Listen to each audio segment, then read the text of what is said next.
Well, welcome to another episode of Let the Truth Be Told. My name is Sean Williams, and I'm here with my close friend, Herbert Burnett.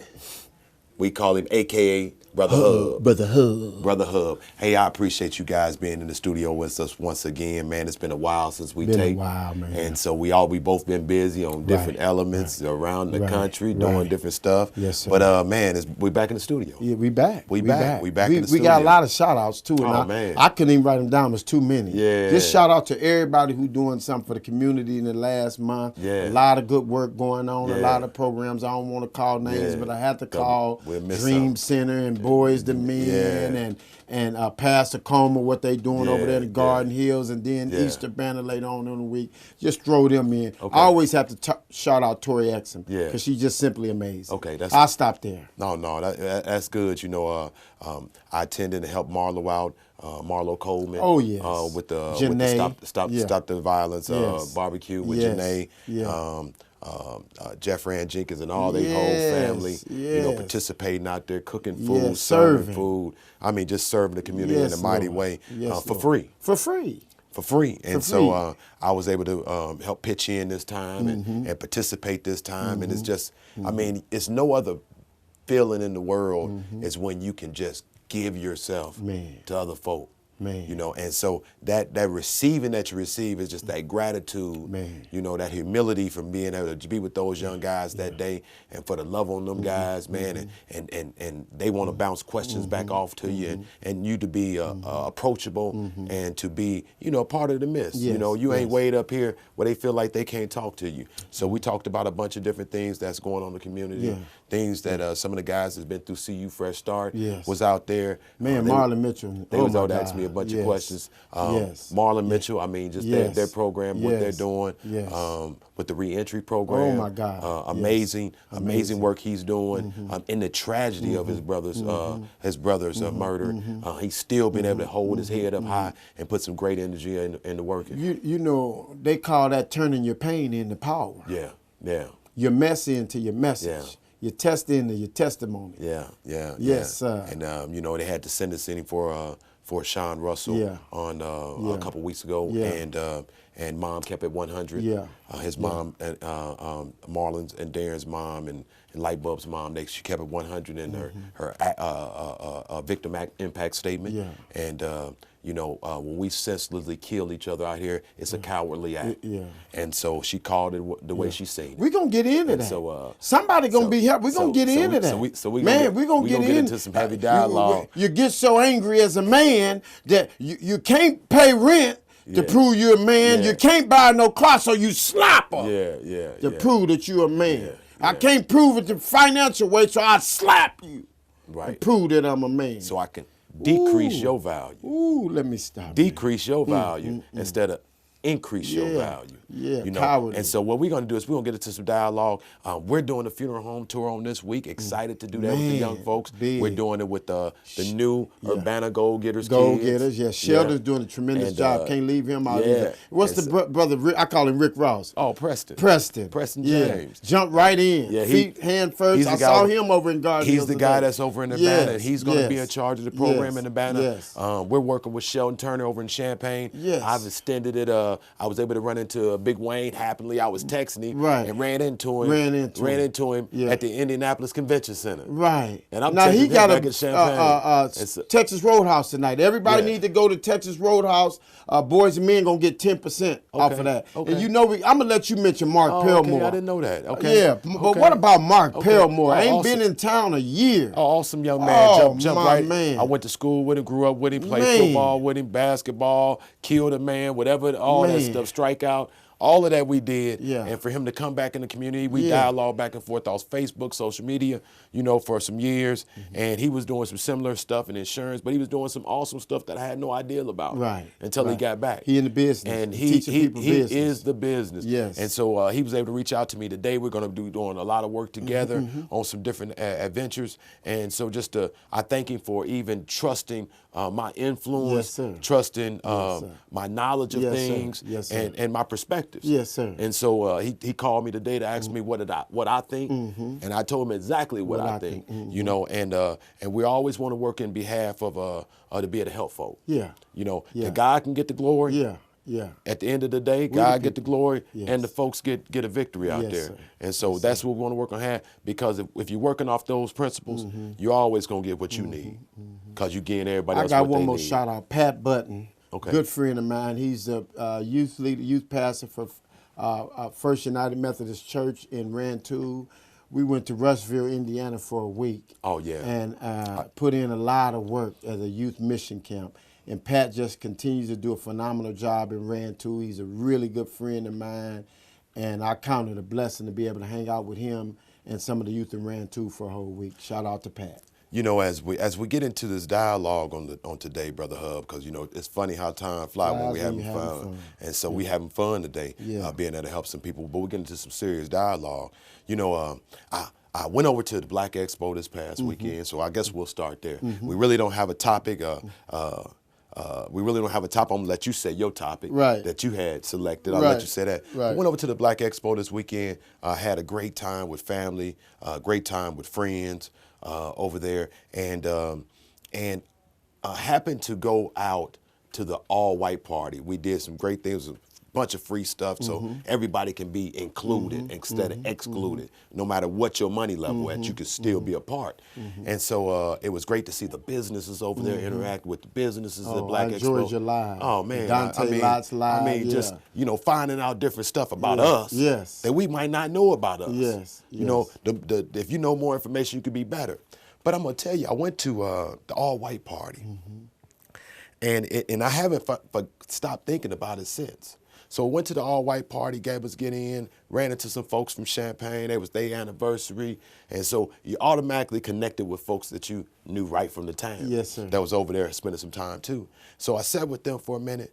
But as I scanned the room and I start doing what I do, you know, in any environment that I go in, whether it's church or whether it's the club, wherever, I'm checking my surroundings out. Our military instinct kicking in, you know. And so as I scan this room and I'm looking around, and I'm looking at, you know, folks dressed up in all white, looking beautiful, men and women. But I'm looking at the numbers. And man, I looked and I said, man, they got to be 15-1 in here. I mean, the place was amazingly big, huge place. Life Jennings was the R&B artist that was performing that night. I ran into Stephanie Mills there. So, you know, the town showed up. But a segment of that population is missing. And I'm like, where are all the men at? 15-1 ratio, women to men. The women showing up, looking beautiful. How much did it cost to get in? It cost $50. Okay, so we'll start there. So that's the subject. I tried to analyze it. Yes, sir. Great. It's I great. tried to analyze it. Was it they don't exist? I evaluated that they don't exist, or do they not have transportation? You know, do they feel inadequate to be at such a venue like this? Is $50 way too much cover charge for a great event? You know, I'm trying to figure out and pinpoint it where the problem at. You know, because businesses are created wherever there's problems. That's right. That's right. Wherever you find a problem, somebody gonna create a business to solve that problem. That's right. That's how businesses are created. Yes, sir. So I'm gonna let you dialogue back and start us out. And so it's amazing that you said that. My topic that I shared with you was help. I'm a male, but not a man. And when you said that, I mean, it ain't that the guy might not have $50. But he might want to spend that $50 on something else. You know, his priority might not be to go out there and have a good time. When God asked Adam where he was in the garden, and this gonna prick you to elaborate. It's already in my spirit. He said, Adam, where art thou? And Adam didn't know it was a trick question. God knew exactly where he was, but he wanted him to know that he knew where he was. Adam said, I was naked and ashamed, so I hid myself. Right? Well, who told you that you was naked? So first of all, the hidden, you know, when we naked and ashamed, we hide. We as men, we hide ourselves. The next thing he did is he played the blame game, right? This woman that you gave me told me. Now the third, I'm going to go fast forward. The third thing is when the devil was rapping to Eve, telling her to eat the fruit, Adam was right there. So now you got a passive man. You sitting there letting the dude rap to your bra. You see what I'm saying? And then she said, I ate it and gave it to Adam Eve ate and gave it to Adam who was with her. Right? And so you got a lot of different moving targets going on in that segment. And really, ideally, I didn't know that's what you was going to say, but you can relate that to why the men wasn't at the party. We was raised up in such a way, man, where that the folks that didn't know didn't want to say they didn't know. So they come up with all kinds of different things to explain stuff that they didn't know. Right. And so we came up, we had so many superstitions that we grew up off of, step on a crack, break your mama's back, you point at a cemetery, your finger gonna fall off, so you gotta bite that. We better not split this pole. Oh, that's right. Don't put my purse on the ground, because ain't nothing gonna come in it. That's right. You get beat up for that. Yeah, you get beat up for the woman's role. Yeah. So it's so many different things that played a role. And so when we go back to your analogy of this thing, I was listening to Miles this morning as I'm working out, and he was talking about, he was talking about the devil, he was talking about heaven, he was talking about so many different things, and he gave a description of the devil. And in our mind, we've always wanted to see something, we want to see a picture, a vision, so that we can be aware. And so we've always had this red guy with the long tail, with the horns and the pitchfork. That's the devil in our minds. But as Miles explained it, God created also the devil. Okay? That was part of his creation also. But he made him beautiful. He made him beautiful. He talked about jewels, diamonds. He talked about in his body was the organ pipes. Yes, sir. He talked about so many things that was instilled into him, which was the devil. So when you talk about him talking to his woman, right. It's so many things out there that manipulate us, to making us think that right is wrong and wrong is right. And so when we go back down to the reason why our men is missing in action. Right. I mean, Sean, how many young boys have heard from their fathers, son, I love you. Oh. Son, I'm proud of you. You know what I'm saying? Man, I can't even hardly recall but once in my childhood that my father told me he was proud of me. And so I probably can't remember even when I dealt with CC, Jackie, Sut. I mean, these mentors, they more showed you love than told you love. I make my kids uncomfortable because, it's a lot of so you got to be careful. But when I'm led by the Spirit, I'll tell them in a minute, I love you. Yeah. Dude, one of my kids I was refereeing this weekend, and he got kind of slick-mouthed. Right? Not real out of pocket to where I had to check him. But he said some slick stuff. But he ain't in the 6th, 7th grade no more. And he let me know that. I ain't no 6th or 7th grade. Right. I'm a sophomore now. You still gonna talk to me, right? But I gave him a pass.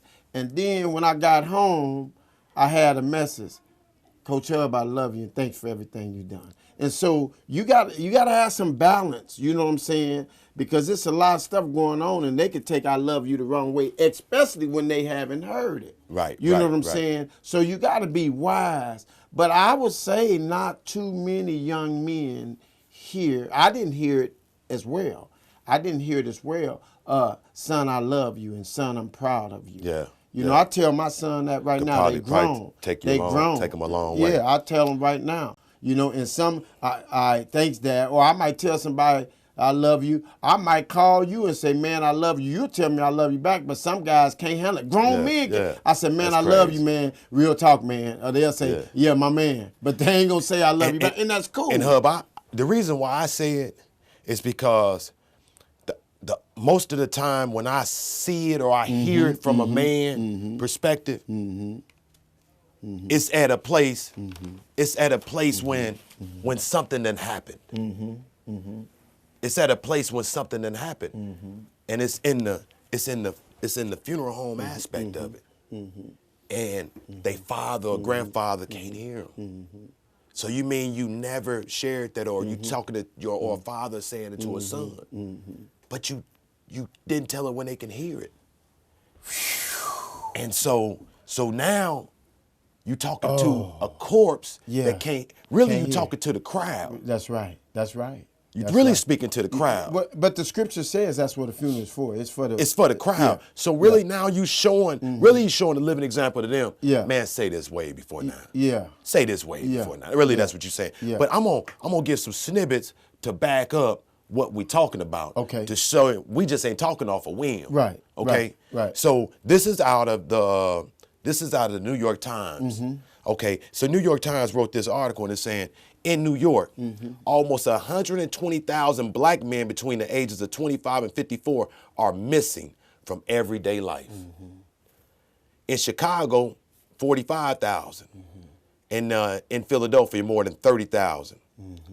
And it says across the South, from North Charleston, South Carolina, through Georgia, Alabama, Mississippi, Ferguson, Missouri, hundreds and thousands of black men are just missing. Check this out. From everyday life. I got this from your club thing that you said where it was women everywhere, not that many women. God said it's not good for man to be alone. This scripture, this in Genesis, y'all.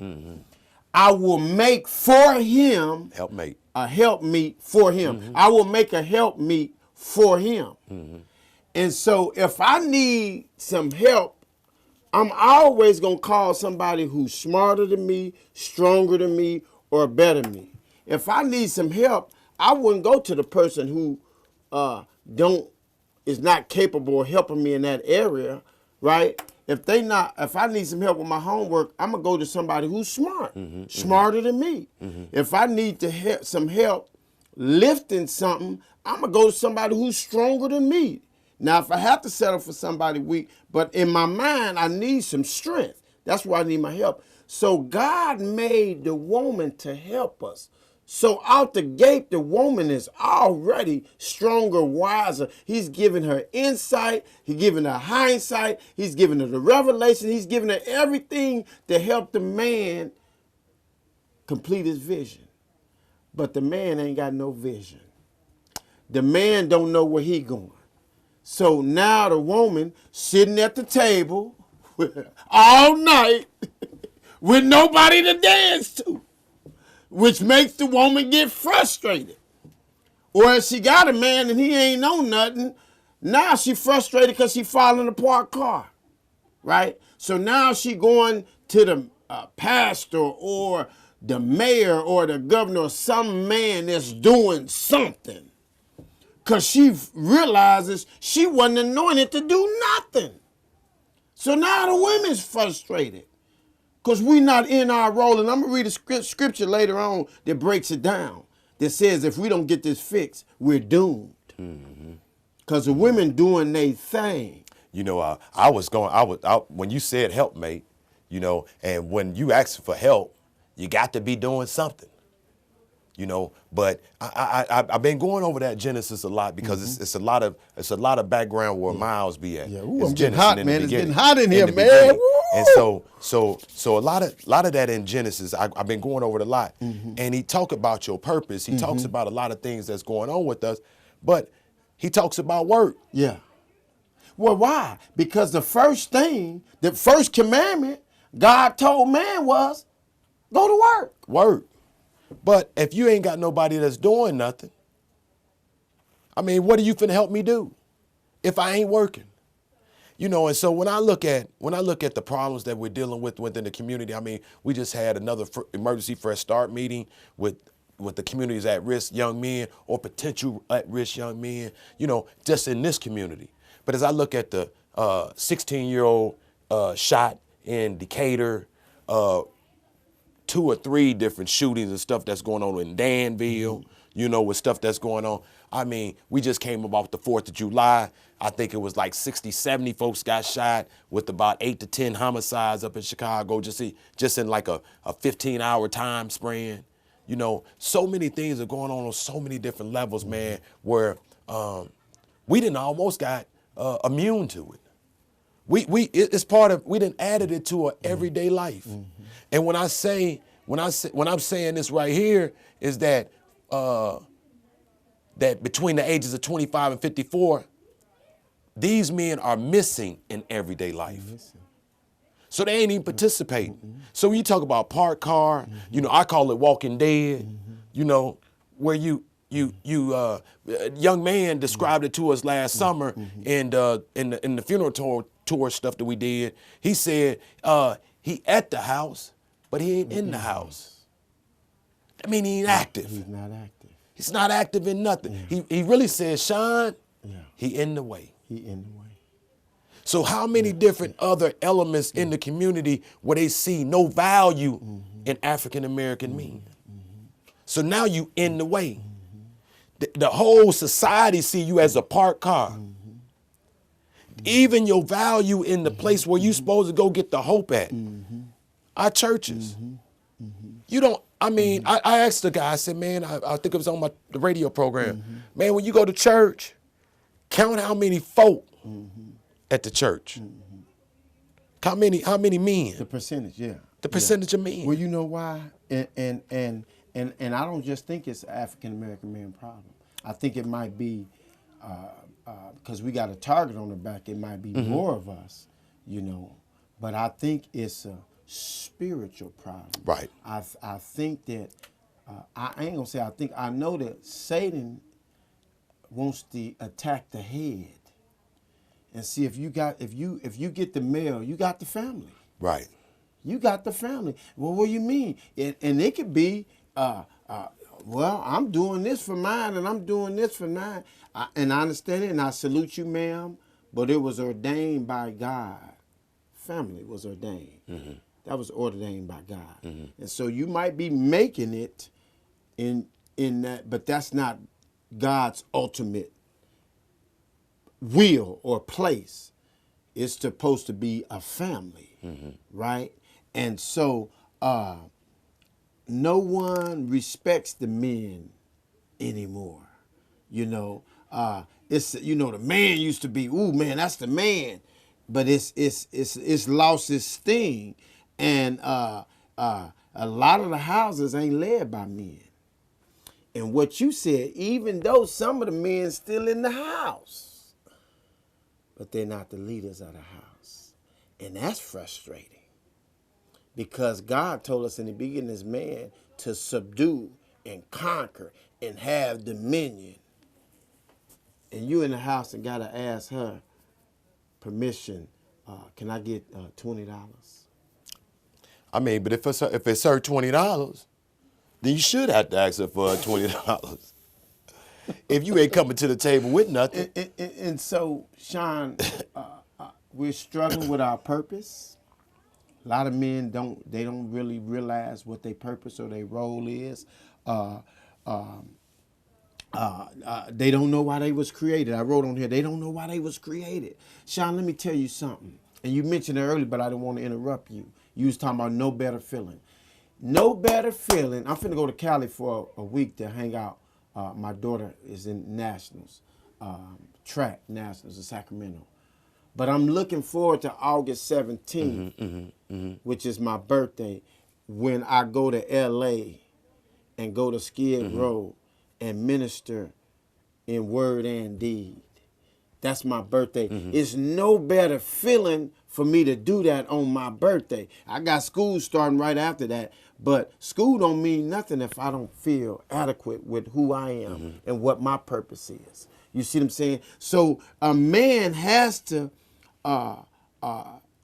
really know what his purpose is to feel adequate. Right.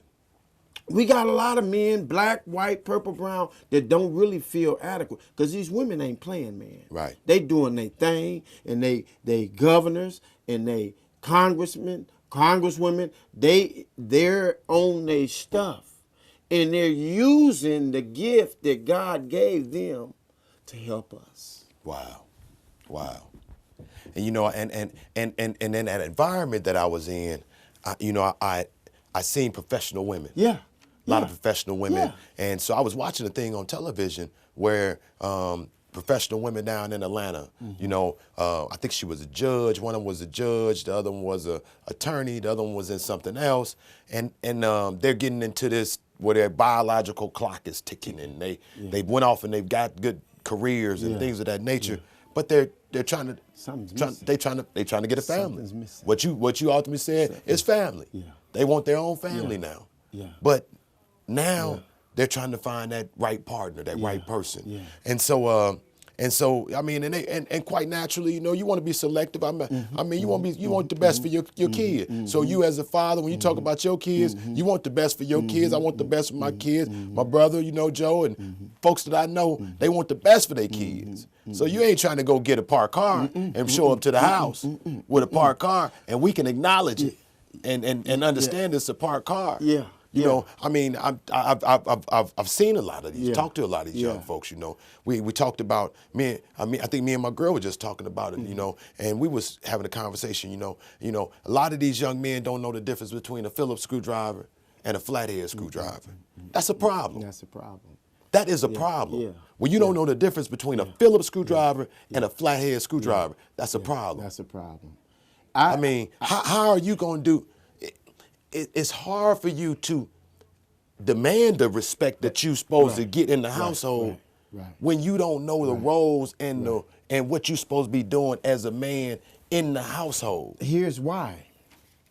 I wrote down here, the men has lost their self-image, right? So you don't even know what a man look like. So you go imitating what you think a man's supposed to be. You lost the concept, the very picture. You done lost the concept. You know, we grew up with a picture of what the man, whether it was Mr. Willis, Snooky Willis was the garbage man, Mr. Killian was the barber, Mr. Donaldson was the mailman, Mr. Williamson worked at General Motors, Mr. Miller worked at the meat, he was the head meat cutter, Mr. Hershey was the professional, Mr. Nesbitt, I can go on and on, all the way down the block in Ellis Drive.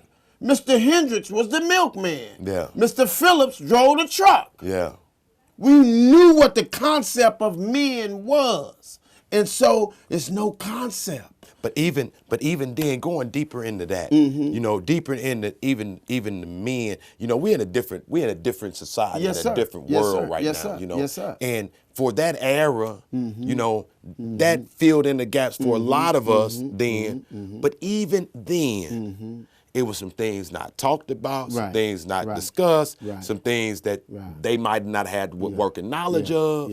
You know, it was still this thing where we're talking about beautiful, the devil being beautiful, manipulating us. It was educated folks that was a part of this process that knew better but didn't want to tell us better. That's right. You know, it's all kinds of stuff that got us to this place where we missing right now. Yeah. Another one, self-confidence. You just mentioned that in your own way. Very timid, shy, angry. These are all the things that the men are lacking now. You know what I'm saying? And able to be men. And we had it a lot better. And a lot of this is happening on our watch. Because a lot of times we're not worried about nobody but our four and no more.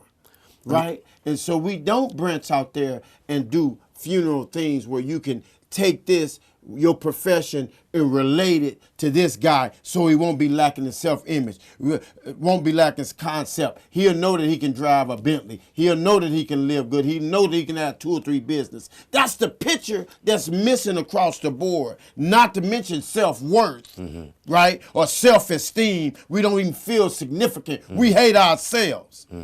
All we think we good for is to pay a bill and die. We ain't supposed to have no business, no sense of assignments, no sense of conviction, nothing. Just pay a bill and die. You know, we ain't got no motivation to get out there and make stuff happen for others. All we want to do is pay a bill and die. You know, I thank God for just experiences, whether it was good or bad, that I went through in my lifetime. Because it ain't always good. Even though it looked good, it is always good. It might not feel good at that time. But Romans 8:28 says it's all good. It's all good. Yes, sir. It's all good. Because that's all that. I'm shutting up. But all that is the makeup of who you are now. And it's WHIP. And I put sometimes it's 2 steps forward and 4 steps back. That's just the dynamics of it. That's just life dynamics of it. But the psychological warfare part of it that I learned in the military and that I analyze and I use today when I say I scan a room and I do all that, you know, like a computer data. You see, we can do that real fast by experiences in life and stuff that we've learned and was taught.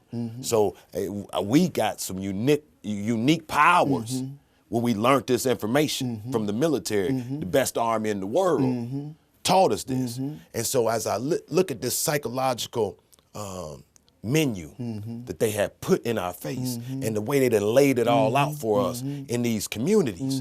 And so what's happening is that we talked about this, my girl, and I think my son-in-law, we talked about this here. I got a promoter off the East Coast. I mean, he been sending me stuff for about the last 7-8 years about bringing artists into this local community and into this market. And when I talked to him about R&B singers, he said, well, Sean, you know, really, it ain't too many R&B singers out there anymore. So he threw me this old list of R&B singers, you know, the songs that, you know, love and happiness, you know, that taught us through a song how to love our woman, or taught us through a song how to be happy, you know, taught us through a song, you know, friends, about friends. Taught us through a song about backstabbers. We learned it through a song. Yeah. All powerful. These different dynamics, we learned through a song. We learned through DJs around the country. Yes, sir. That was another informational source that we're missing now. Yes, sir. Yes, sir. Because now we learned about. We talked about it. We talked about it this morning about family reunions and however it's the summertime and everybody might get together and family reunions and stuff like that. And we learned we didn't have no social media, no all this technology. We didn't have none of that. And we shared information. When we got our cousins in Detroit and Chicago, they showed us the new Chicago dance. My cousin in Detroit, they showed us the Detroit dance. Now we might go down to Mississippi. We show the Mississippi folks the Chicago dance and the Detroit dance, plus the stuff we doing in Champaign. Right. That's how we spreaded information. Yes, sir. The same way our adults showed what we was doing up here and showed them down there. Yes, sir. And it was likewise. But now we don't share the information, and if we do share the information, it's what we think is misinformation, or to make somebody think that they feel bigger, the bigger person in the room, you know. And when my auntie told us, stop talking over my head, told my uncle that one time, break that down. You know, so we got to break it down and give it to them in bits and pieces where they can where they can get it. That's right. But we trying to be the big eye in the room, so we don't break anything down, and we think people got to come up there. Not gonna happen. But you got to go down to the architect chamber, because if we don't get to this issue, hurt people hurt people. And that's where we are. So if I'm a walking, ticking Sean Russell time bomb, and in my own special way, I'm saying help. Help. That's it. You saying help, I'm a black male. Yeah. I'm a black male, but not a black man. And so in his own funky way that we shunned upon, because I ran him off of my shop before, you know what I'm saying? I mean, but there's a guy I liked sometimes. Sometimes you did want him in the environment. Sometimes you did want him in the environment. But he was a black man said, help. I'm a black male, but not a black man. And the word says we are created in his image and his likeness. See, and that's so important. That's the reason why I go back every Sunday. That's the reason why I pop in every morning and listen to some Miles. Because you got to know who you are. You got to know who you are and whose you are. Period. If you don't know whose you are and who you are, man, you out here, you're a boat with no paddle. I put this on Facebook the other day in some sort of words. The biggest enemy to where you trying to go is your last success. And what if you never had none? Because it'll reach and grab you and want you to stay there and make love to it. Oh, I did this, man. Did you see I did that? And it'll have people comparing themselves to, what's the dude's name? Nipsey. You know what, Brother Hub? Folks will try to hold you to that too. Yeah. And I'm no better than anybody else. Yes, sir. I always like to let you know strong men that. struggle. Man, I'm no better than anybody else out there, man. Man, Brother Hub know me real good. And so when I'm trying to win in the wilderness, right? You know what I'm saying? I've been maneuvering and trying to dodge stuff in the community because I know a lot of y'all hurt folks. I ran into a young lady the other day. I pulled up on him. Man, she looked like I had destroyed everything in her life to put her where she at. Yeah. Adam told God it was a woman you gave. It wasn't me, ma'am. I'm looking at her like it wasn't me, ma'am. Don't be mad at me. You don't know what I've been through to be doing what I'm doing. Right. You don't know how many sleepless nights I had. How many worried nights I had. You see these grays on his face and in his head, it's for a reason. Right. And so, but when we was going back, oh my goodness, I almost got off that chain, but I almost got off that chain. You came and she came up to you. Yeah, but it was before that, Brother Hub, but I think of it. Well, let me just throw this at you. So now you got a guy looking at you and how you roll and how you ride and they self-image is jacked up, they self-concept is jacked up, they self-esteem is jacked up, they self-worth is jacked up, and you want them to love you?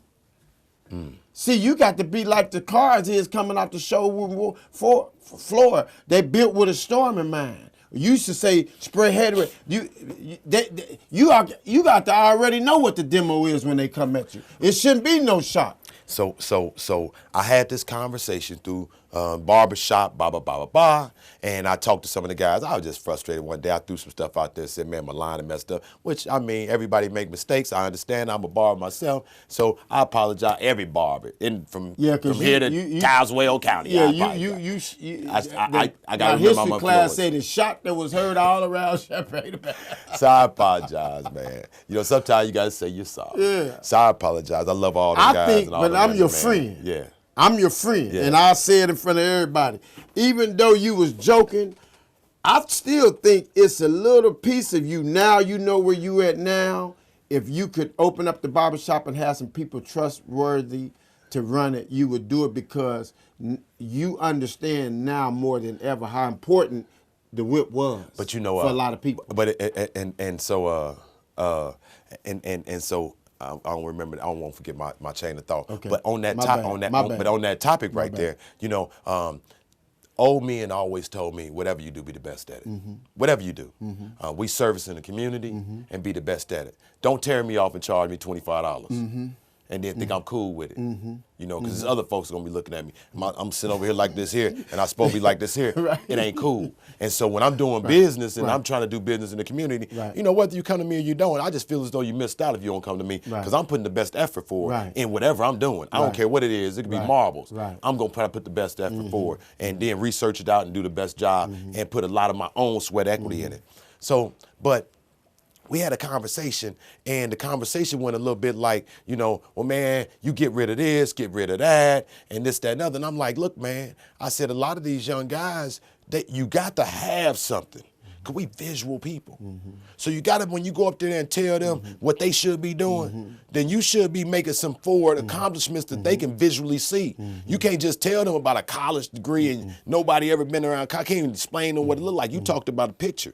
You said them guys showed you an image. So they was a living example of what they talked about. And you seen that. I seen that. So I see what can be. And so now that we get them guys, we can see we can be. And so happily the next day I was working out again. I'm listening to some Miles, and I'm listening to this story about the old man. And it was an old man in the Bible, and he had the solutions to the whole city's problems. The whole city problem. The whole city's problems. The king didn't have it. Nobody had to answer. But because he didn't have riches, he didn't have the appealing things, he didn't have the influence. Yeah, he didn't have the juice. The city went to a famine. That's right. That's right. The city went through a famine Yes. that they didn't even know what to go through. But they was looking for love in all the wrong places. Sean, just a commercial. I probably said this 6 months ago. Before it's over, University of Illinois gonna holler at us. You know, or else it's gonna be. You know, Brother Hub, over there. I had an opportunity day before yesterday. That was Saturday. We was downtown.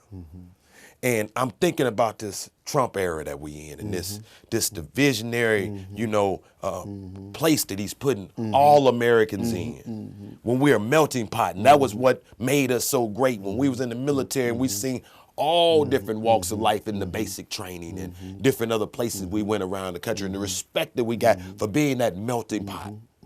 That respect we got around the world as being Americans.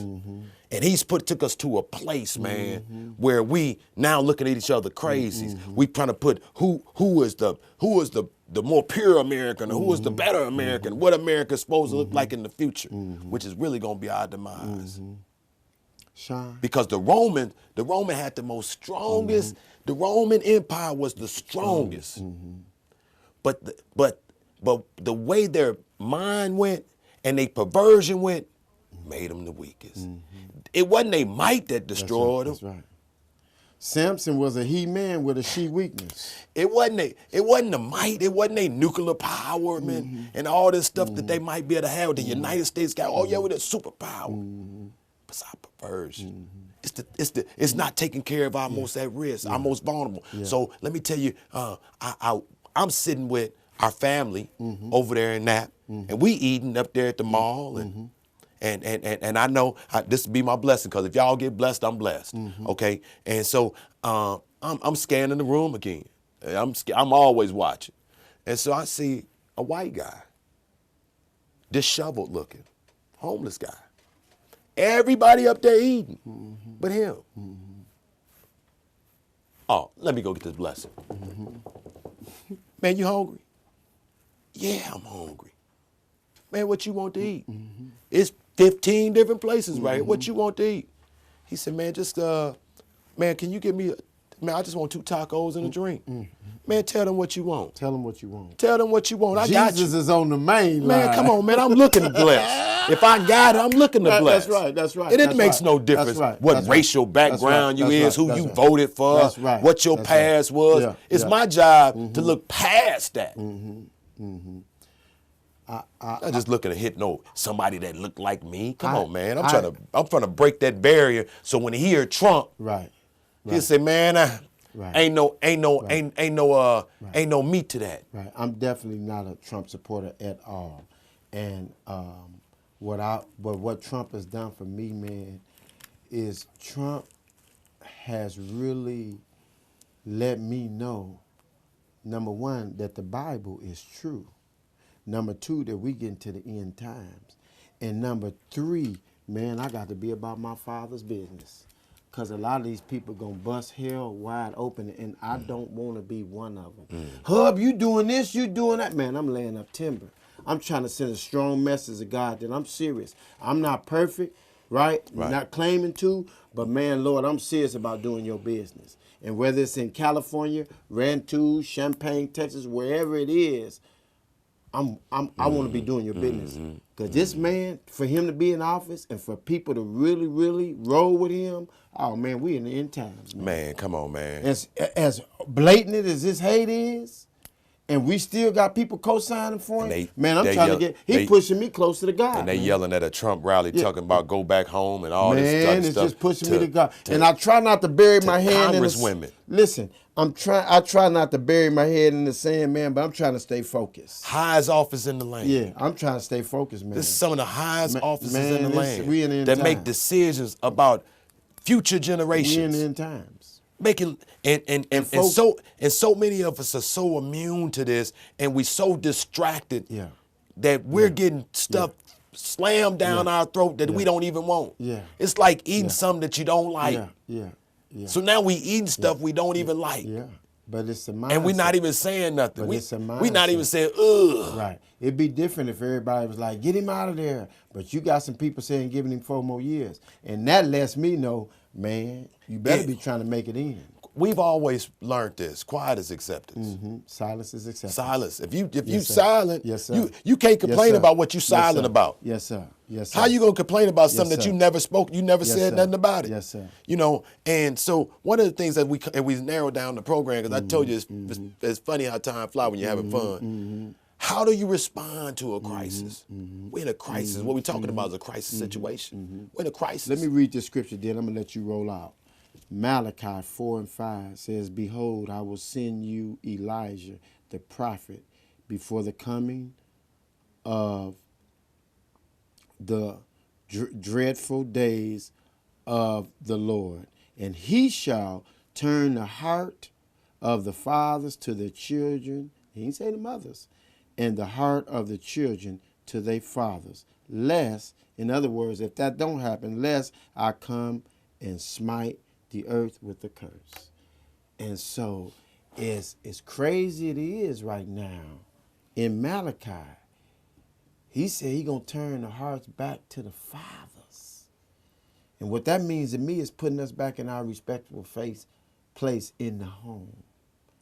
If that don't happen, then he cursed the earth.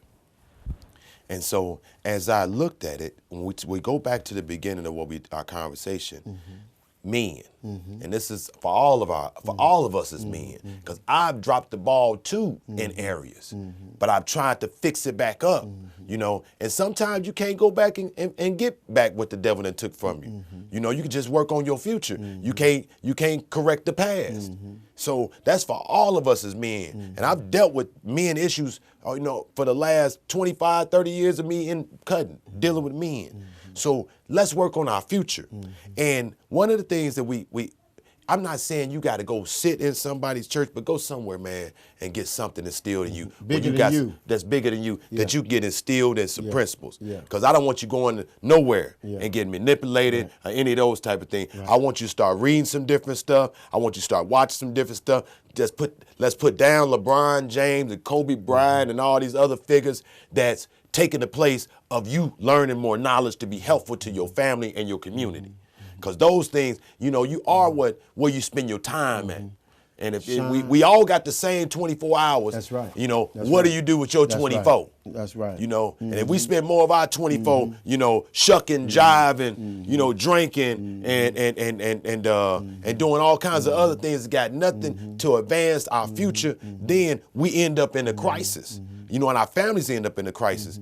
But one of the things, before I give it to you, Hub, is that we were created to do some things. We were created in God's likeness. Yes, sir. So we can do anything. Yes, sir. Because whatever he poured into Jesus, he poured into us. Yes, sir. Yes, okay? Sir. And so yes, we sir. can do anything. Right. We can move a mountain, do miracles. We can do all kinds of stuff. You right. Okay? Right. So we right in the area, you know what I'm saying? Yeah. But one of our duties is to manage. Okay? And whatever you don't maintain, you lose. And so in managing, our job was to manage the earth. And the reason why we're falling into this crisis place, because we fail to manage. And what you don't manage, you lose. Whether if it's your climate, you ain't managing that properly. Whether if it's your family, we ain't maintaining that properly, because we see no value in it. We see it more of a liability than we see it as an asset. Because the government has said that come with a price. It's called child support. Hey, I'm running. I got $250,000 in child support and alimony right now, but I'm still here. $250,000. I done paid. But what is your family worth? And so I'm still here, and so I thank God. But my biggest weakness right now that I gotta work on, I gotta read. You got to read. You got to read. And it ain't just talking about the Bible. You got to read, because the more information you have, the more informed you are. And the more informed you are, the more informed decisions you can make. My people are destroyed for the lack of knowledge. Pick you up a book. Shout out to Marlon Mitchell. He got me reading this book right now. I ain't even been to one book club, but I got the book, man, and I'm on it, and it's changing my life. And so men, I'm talking to the men now. Gideon, don't take my word for it. Get in your Bible and read it. Gideon was hiding under the wine press, scared to death. And God called him a mighty man of valor. And Gideon said, you talking about me? Yeah, I'm talking about you. You a mighty man of valor. You was created to make decisions. You was created to make boss moves. That's right. That's right. Quit being scared. That's right. You ain't got but one life to live. That's right, man. You got to get on your stuff, man, because the world needs you. You got some vision in your mind you've been carrying around for 20 years. How much time you think you can wait? I mean, and then Brother Hub, you got your. It's gonna be at the graveyard, bro. I just watched a movie last night. We just watched a movie last night on BET. You know what I'm saying? Well, you didn't let you ain't played your role, and you've been missing in your role so long. Like what we talked about, you're missing in everyday life. She done went to the church house and found the man. You know what I'm saying? And then they cause havoc there. Stop letting somebody else come in and tell your folk what they supposed to be doing or how they supposed to be living life. Man, you sit down there and read that with your folks yourself. Because the Bible then talks about that's our weapon. It's going to get what you just said, Malachi. You talk about Proverbs, how we should be acting. You talk about Genesis, talk about our existence. All of those things in there too. All of them. But we need some other things also because it's good research out there. It's good stuff that we've learned out there. It's all kind of things that can help you through a crisis. With your vision. Help you with the vision that you got in here that you ain't acting on. You need to plug in. Because what happens is that when we get frustrated, we start trying to put the blame on who all frustrated us. And so when you looking at somebody else you might think be successful, you start saying, man, he took something from me. He taking some of my shine. Instead of seeing us shining together. Shining together. We should be able to shine together. So what we try to do, we'll try to blow our shine like, that's a lie. That's backbite. I listened to it today. I listened to it when it talked about sin and it talked about iniquity. Sin and iniquity, two different things. Sin is stuff against God that you can see. Iniquity is something you can't see. That's talking about folk. That's backbiting, backstabbers. We had a song about it. They smile in your face. All along, trying to take your place. Sean, let me get this commercial in. August 11th, Not On My Watch has rented out Douglas Center from 2 p.m. to 10 p.m. And I'm going in California. I'm going to be planning it all week, the schedule. I have it when I get back. But what I do want you to know, if you're a part of any kind of youth group, whether you're coaching or whether you're mentoring, we want to honor 200 kids. That's the number that's in my spirit.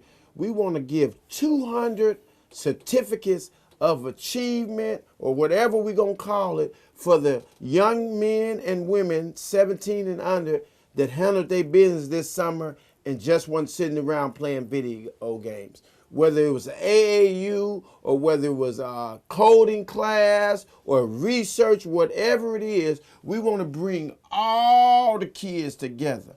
All the groups that out here working to make sure that our youth better.